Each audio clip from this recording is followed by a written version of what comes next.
Wrestling fans, welcome back to my channel, the X2S Nice. Today we're going to do a preview and predictions for tonight's All Elite Wrestling AEW World's End pay-per-view live from the Nassau Coliseum in New York.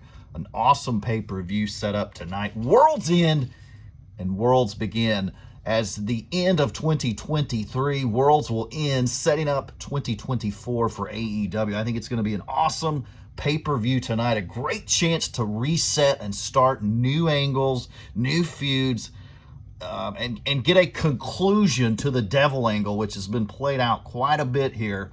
We're going to get a conclusion to that. But we're going to do a preview and predictions. These predictions are not for gambling or betting purposes. These are for fun purposes and for dialogue. So here we go. We're going to start out the match that I think is going to start the pay-per-view. I think it's going to be Swerve Strickland versus Keith Lee. Now, a lot of people have been asking, why are we having this match? I'm fine with it. Swerve's hot. Keith Lee, he needs a push. He needs a match. This has been a long-standing feud that we're going to get some conclusion to tonight. And Swerve Strickland versus Keith Lee. Now, a lot of things have changed since this feud started, since Swerve cinderblocked Keith Lee, putting him out for a while. Swerve has went on to become one of AEW's top stars now. He's over. The people love him. He's great in the ring, and Swerve is at another level right now than Keith Lee. I think this is going to be a great match. I think this will be a great match to open the pay-per-view with. I like Swerve Strickland to win. I don't see any reason why Keith Lee would get the win here. I think it's going to be a great match, though.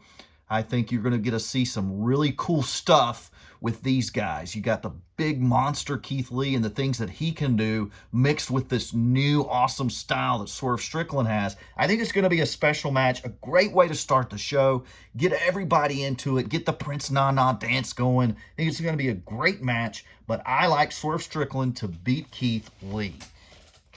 Let's move on to the 8-man tag team. We get Chris Jericho, Sammy Guevara, Sting, and Darby Allin versus Ricky Starks, Big Bill, Powerhouse Hobbs, and Takeshita. I like the faces, the good guys to go over here. I think Jericho and Sting tagging together for the first time. They're going to get the win over Powerhouse Hobbs, Big Bill, and Ricky Starks group. I like the good guys, the faces to go over in this 8-man tag. Moving along, we get the TBS champion Julia Hart representing the House of Black versus Abaddon. I like Julia Hart. I think this is a pretty cut and dry conclusion here. I think Julia Hart goes over versus Abaddon. Let's go to the other women's match. We get Timeless Toni Storm, your AEW Women's Champion, defends the title against the inaugural AEW Women's Champion, Riho. I don't see any reason why Toni Storm doesn't continue her positive momentum. I like Toni Storm to win tonight versus Riho. Moving along, let's go to a nice little grudge match here. Andrade El Idolo versus Miro. I like Miro in this one. There's rumors of Andrade wanting to go back to the WWE. I think Miro goes over. I also see a reunion of sorts between Miro and CJ Perry. I think it's time to get those two back together. I think Miro goes over tonight in what could be a great match between Miro and Andrade. It will be a little bit of mix of styles. I mean, you got a big guy versus Andrade who likes to do a lot of crazy stuff. So I think it'll be a good match. I don't know about great match because I think there's too big a contrast in styles here for it to be a great match. But I do think it'll be entertaining, and I think we'll get to see a payoff of CJ Perry going back to her husband, Miro. So I think that'll be a good match. Let's go to the other 8-man tag team. It's an all-star match coming from the Continental Classic. You've got the good guys, Claudio, Bryan Danielson, Mark Briscoe, Daniel Garcia versus Brody King, Jay White, Roosh, and Jay Lethal. I'm going to go with the heels here, the bad guys, Brody King, Jay White, Roosh, Jay Lethal, simply for the fact that I picked the faces in the other 8-man tag. It's hard to predict 8-man tags and the importance of how they are to the angles and everything going on, but I do like the bad guys here for none other reason than the good guys win the other 8-man tag. Now, a lot of people don't like these big 8-man tags. I love them. I think they're awesome. I think they're good time fillers, and they're also good time fillers with a lot of stars. Every pay-per-view has time filler matches anyway. Why not have matches that gets a lot of people on TV, get them exposure? It costs Tony Khan more money to pay all these guys to come for these 8-man tags. So they're making more money.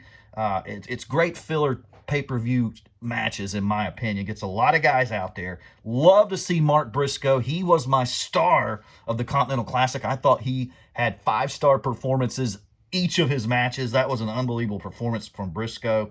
But I like the bad guys here. I could see Jay White getting the win over Bryan Danielson, maybe setting up something there. Moving along, let's get to our third women's match. We get 3 women's matches on the pay-per-view. That's awesome. And this one's going to be a good one. Chris Statlander versus Willow Nightingale. I think it's going to be a great match.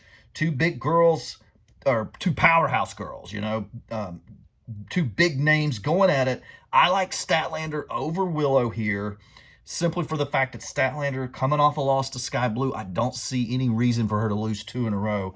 And I like Chris Statlander here.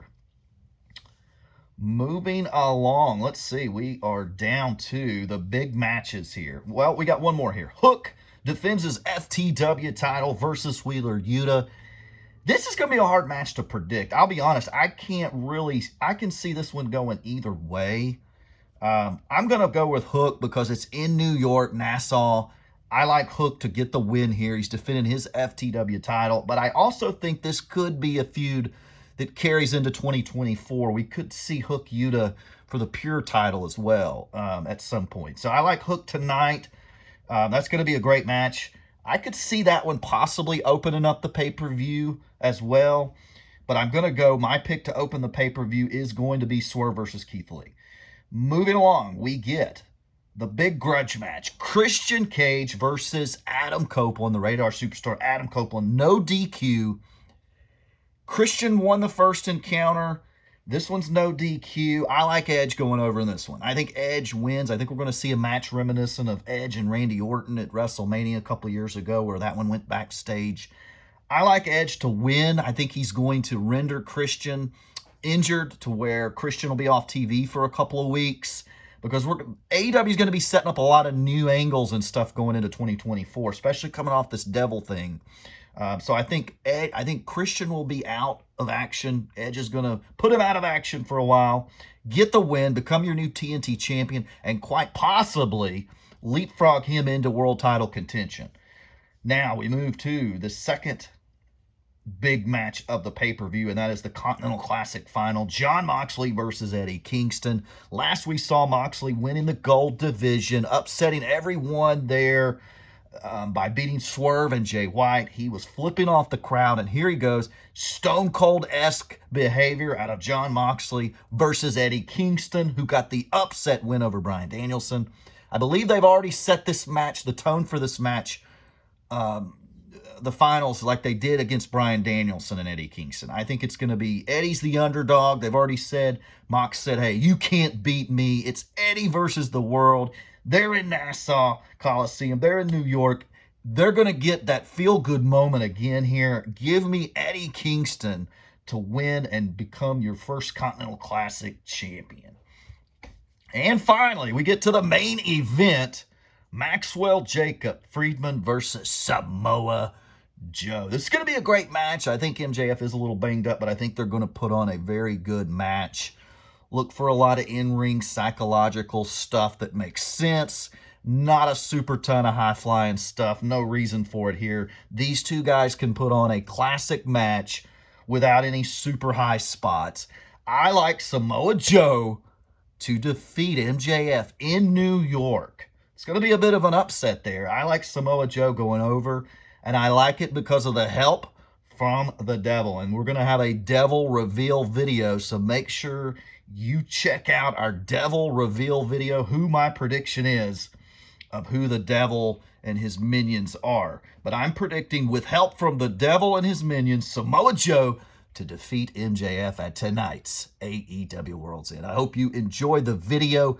Subscribe to our YouTube channel and give this video a big thumbs up for AEW World's End.